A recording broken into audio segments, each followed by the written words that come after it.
Hi guys, welcome to our channel mister Sisindri. Bigg Boss Telugu season 9లోకి fire storm అంటూ wild cards entry ఇచ్చిన తర్వాత ఆట స్వరూపమే మారిపోయింది అని చెప్పవచ్చు.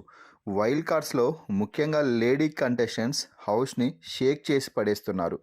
మాధురి, ఆయేషా, రమ్య ఎవరికి వారే తమ రూటు సపరేటు అంటూ ముందుకు దూసుకుపోతున్నారు.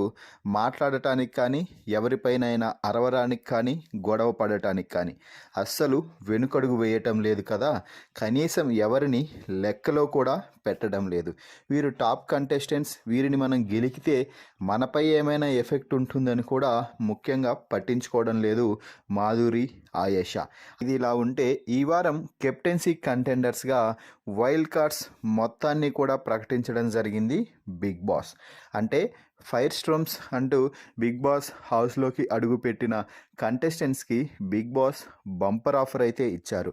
నామినేషన్ టాస్క్లో అందరూ బాగా పార్టిసిపేట్ చేయడంతో అందరినీ కూడా వైల్డ్ కార్డ్ కంటెస్టెంట్స్ అందరినీ కెప్టెన్సీ కంటెండర్స్గా ప్రకటించడం జరిగింది.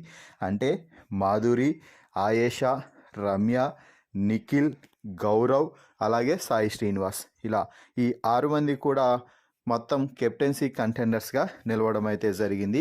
మరి ఈ లెక్కన చూస్తే ఈ వారం బిగ్ బాస్ హౌస్కి ఖచ్చితంగా ఫైర్ స్ట్రోమ్స్ అంటూ వైల్డ్ కార్డ్స్ వచ్చిన నేపథ్యంలో వారిలో నుంచి ఒకరు క్యాప్టెన్ అయ్యే అవకాశాలు అయితే పుష్కలంగా ఉన్నాయి. మరి వైల్డ్ కార్డ్ కంటెస్టెంట్స్లలో 6 మందిలో ఎవరికి క్యాప్టెన్ అయ్యే అవకాశాలు, అలాగే ఎవరు క్యాప్టెన్ అయితే బాగుంటుంది అని మీరు భావిస్తున్నారో వారి పేరుని కామెంట్ రూపంలో తెలపండి. మరిన్ని బిగ్ బాస్ లైవ్ అప్డేట్స్ కోసం మన ఛానల్ని చూస్తూ ఉండండి. Please subscribe our YouTube channel mister సిసింద్రి.